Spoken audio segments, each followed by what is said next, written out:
জান্নাতে যদি যেতে চায় তাহলে জান্নাতে সহজে যাওয়ার কিছু আমল আছে। এর মধ্যে অন্যতম আমল হলো হজ্জে বাইতুল্লাহ। এই হজ্জে বাইতুল্লাহ আমরা নিজেদের উপর ফরজ হয় কিভাবে সেই অন্বেষণে থাকবো, কিন্তু না, সেটা আমরা করছি না। চাইলে আল্লাহর কাছে দোয়া করতে হবে, আল্লাহ সোজা জান্নাতে যাওয়া যায় গো মালিক, এমন সোজা সহজ আমলের তৌফিক আমাদেরকে দেন। আল্লাহর কাছে তৌফিক চায় নিতে হবে। আল্লাহ তৌফিক দেওয়ার জন্য প্রস্তুত। পয়গম্বর বলেন, মান হাজ্জা লিল্লাহি ফালাম ইয়ারফুস ওয়ালাম ইয়াফসুক রাজা কায়াউমিন ওয়ালাদাতুহু উম্মুহু। পয়গম্বর বলেন, যেই ব্যক্তি আল্লাহকে খুশি করবার জন্য হজ্জে বাইতুল্লাহ করেছে, ফালাম ইয়ারফুস ওয়ালাম ইয়াফসুক, এরপরে আর পাপাচার অশ্লীলতা গর্হিত কাজ করে নাই, লিপ্ত হয়ে নাই, মায়ার নবী বলেন এই অন্যায় কাজ আর করবে না মর্মে সে সংকল্প করে আসছে। কারণ হস্ত শাব্দিকভাবে বলা হয় ইচ্ছা করাকে, আর পারিভাষিক অর্থে যদি বলি নির্দিষ্ট সময়ে নির্দিষ্ট পরিমাণ মালদারের জন্য মক্কাতুল মুকাররমার নির্দিষ্ট কিছু কাজ আদায় করাকে হজ বলা হয়। মায়ার নবী বলেন, সে যে বাড়িতে ফিরবে সে যেন সদ্য মায়ের পেট থেকে ভূমিষ্ঠ শিশু সন্তানের মতো জান্নাতি হয়ে বাড়িতে ফিরল।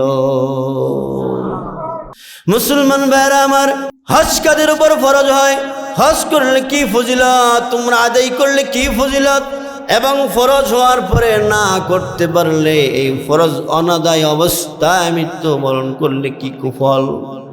ওয়ালিল্লাহি আলান নাসি হিজ্জুল বাইতি মান ইসতাতা ইলাইহি সাবিলা।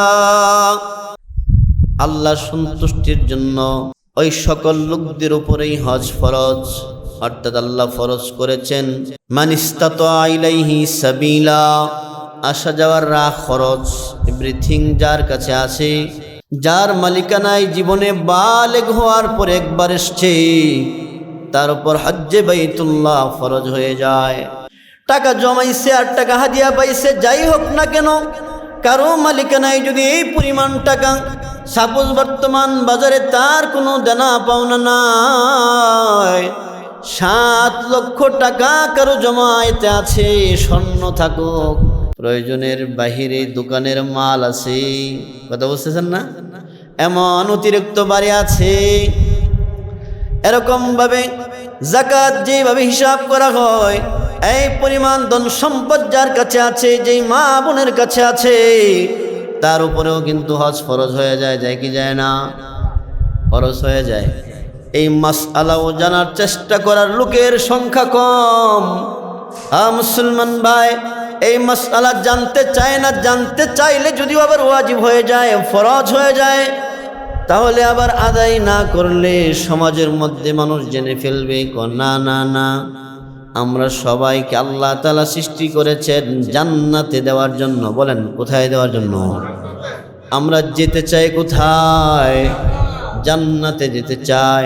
জান্নাতে যদি যেতে চায় তাহলে জান্নাতে সহজে যাওয়ার কিছু আমল আছে। এর মধ্যে অন্যতম আমল হলো হজ্জে বাইতুল্লাহ। কোথায় আছে এই কথা?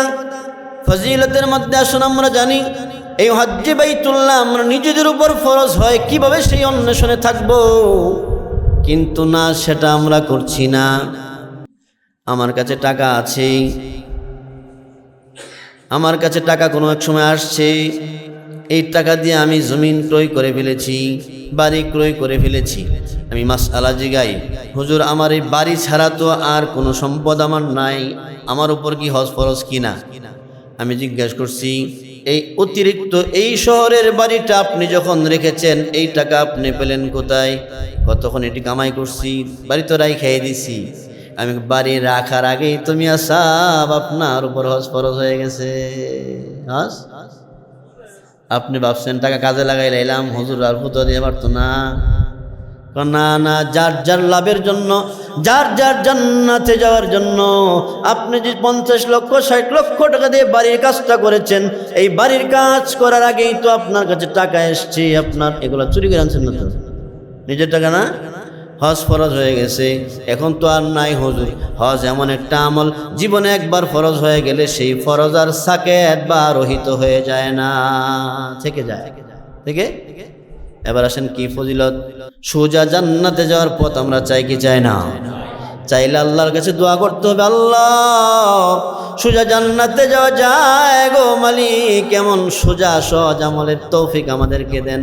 আল্লাহর কাছে তৌফিক চায় নিতে হবে, আল্লাহ তৌফিক দেওয়ার জন্য প্রস্তুত। পয়গম্বর বলেন, মান হাজ্জা লিল্লাহি ফালাম ইয়ারফুস ওয়ালাম ইয়াফসুক রাজা কায়াউমিন ওয়ালাদাতুহু উম্মুহু।